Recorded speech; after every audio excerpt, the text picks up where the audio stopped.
दोस्तों Chinese application को ban किया जा रहा है। ऐसे में सवाल ये आता है कि फेसबुक, ट्विटर, इंस्टाग्राम, यूट्यूब या जो भी एप्लीकेशन पॉपुलर है, वेबसाइट पॉपुलर है और इंटरनेट सर्विसेज पॉपुलर है इंडिया में, जो कि यूनाइटेड स्टेट का कंपनी है, तो ऐसे कंडीशन में जो है क्या ये डेटा चोरी नहीं कर रहा है?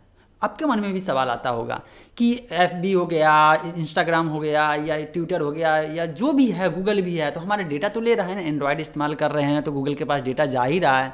तो ये अमेरिकन कंपनी भी जो है डेटा ले रही है और चाइनीज़ कंपनी भी ले रही है। तो आखिर चाइनीज़ एप्लीकेशन या चाइनीज़ कंपनी वाले एप्लीकेशन को ही बैन करने का मतलब कि ये जो स्टेप है ये क्यों उठाया जाता है और लोग क्यों कहते हैं, क्या इसके बारे में जानना चाहते हैं? तो कंप्लीट डिटेल्स जो है इसी वीडियो में मैं आपको बताने वाला हूँ। वीडियो देखिए, बहुत ज़्यादा इंपॉर्टेंट है। हेलो दोस्तों, मेरा नाम है अजय और आप देख रहे हैं एज इन्फॉर्मर। एक्चुअली देखिए, अभी जो है 59 जो है चाइनीज एप्लीकेशन को बैन किया गया है। रीज़न क्या दिया गया है? रीज़न दिया गया है कि सिक्योरिटी पर्पज़ से। सिक्योरिटी मीन्स ये हो जाता है यहाँ पे कि ये कंपनियाँ जो है एप्लीकेशन के थ्रू इंडिया के डेटा जो है चोरी करके अपने कंट्री में ले जा रही थी, जबकि टिकटॉक ने बोला है कि वो गवर्नमेंट ऑफिशियल के साथ बात कर रही है, राइट।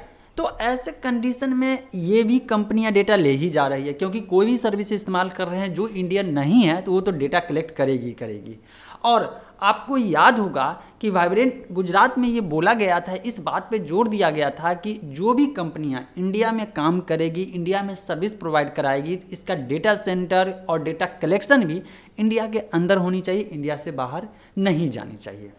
लेकिन यहाँ पे हुआ क्या, जो कंपनियां सब जो है इससे एग्री होना शुरू नहीं हुए। इसके लिए बोले कि बहुत सारे जो है कॉस्टिंग पड़ जाएगा, बहुत सारी बातें हैं।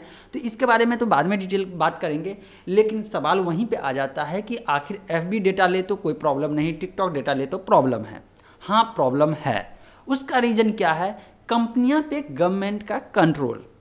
एक एग्जाम्पल से आपको समझने में बहुत आसानी होगी। अपने देश का लेते हैं, इंडिया के लेते हैं। अपने कंट्री का एग्जाम्पल से समझने की कोशिश करेंगे तो आप याद कीजिए वो समय, आज से कुछ साल पहले जो है अपने इंडिया में हुआ था कि जितने भी एजेंसियां हैं उसमें से 10 एजेंसी को परमिशन दे दिया गया था कि किसी भी यूजर के अंदर जो है उसके कंप्यूटर में, उसके मोबाइल डिवाइस में जो है इंटर किया जा सकता है। वो कम्युनिकेशन क्या कर रहा है या उसमें डेटा क्या है, इसको चेक किया जा सकता है। और पर्पस दिया गया था, रीज़न दिया गया था कि नेशनल सिक्योरिटी।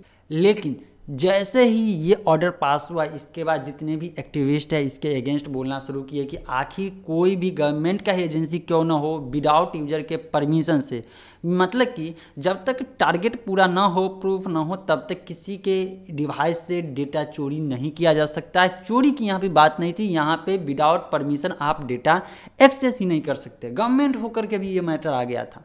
हाँ, ये प्रोविज़न है कि ऐसा सिचुएशन आ जाएगा नेशनल सिक्योरिटी के मामले में, जो है ये सब होता है कि आप गवर्नमेंट जो है आपसे जो है डेटा ले लेगी आपके परमिशन के बगैर भी। लेकिन वो भी जो है बहुत सारे लफड़े होते हैं, क्योंकि अपने यहाँ डेमोक्रेसी है। इसी तरह से यूनाइटेड स्टेट में भी तो है ना। वहाँ भी कंपनियां जो है गवर्नमेंट के साथ कभी कभी जो है मतलब कि लड़ाई फाइटिंग शुरू हो जाता है कि गवर्नमेंट कहती है मुझे डेटा चाहिए। अभी हाल फिलहाल USA में जो है ट्विटर और ट्रंप के बीच जो है फाइटिंग जो हो रहा है, और ये मुद्दा जो है कितना ज़्यादा गरमाया हुआ है। अगर आप इंटरनेशनल न्यूज़ को कवर कर रहे होंगे तो आपको मालूम होगा ट्रंप के ट्वीट को फ्लैग करना शुरू किया था ट्विटर ने। अब सोच सकते हैं कि वहाँ के जो टॉप पोजीशन पर बैठे हुए हैं, प्रेसिडेंट हैं, उनके ट्वीट को भी फ्लैग किया जा सकता है, वहाँ की कंपनी कर सकती है। मतलब कि वहाँ पे जो है कंपनियाँ हो या फ्रीडम की बात करते हैं, चाहे पब्लिक की हो, चाहे कंपनियाँ हो या इंडिविजुअल हो, है डेमोक्रेसी। इसी तरह से इंडिया में भी है, अपना राइट है। लेकिन चाइना में ऐसा नहीं है। चाइना में क्या है? चाइना में यह है कि कंपनियाँ समझिए पूरा गवर्नमेंट के कंट्रोल में रहती है। अब मान लीजिए टिकटॉक जैसी कंपनियां हैं अगर इंडिया में है, या UC ब्राउज़र जैसी कंपनियां हैं, मतलब अलीबाबा है। अब वहाँ इनफैक्ट ये है कि अगर विदेशी कंपनी, मतलब कि USA, इंडिया की कंपनी भी अगर वहाँ डिजिटल काम करेगी तो सबसे पहले जो है IP इंटेलेक्चुअल प्रॉपर्टी जो होता है वहाँ पे उसको कॉपी करके देना पड़ता है। ये हाल हो गया है ना। इसके बाद एक एक इन्फॉर्मेशन वहाँ पे देना पड़ेगा। मतलब काम करना है तो उसके अनुसार, गवर्नमेंट के अनुसार, अदरवाइज नहीं। वहाँ पे कोई फ्रीडम टाइप का नहीं है। ऐसे कंडीशन में आप सोच सकते हैं कि जो चाइनीज एप्लीकेशन है अपने इंडिया में, वो जो डेटा कलेक्ट कर रही है उसका मान लीजिए सर्वर है चाइना में है, तो क्या करेगी कंपनियाँ? ले सकती है। अभी जो है हुआई के बारे में आप सुनते होइएगा कि यूएस बैन करने का वो सोचा, इसके बाद अदर कंट्री भी जो है बैन करने की सोच रही है। क्यों सोच रही है? इतनी बड़ी कंपनी है, इसको भी बैन, क्योंकि वो डेटा चोरी का इल्ज़ाम इस पर बार बार आ रही है।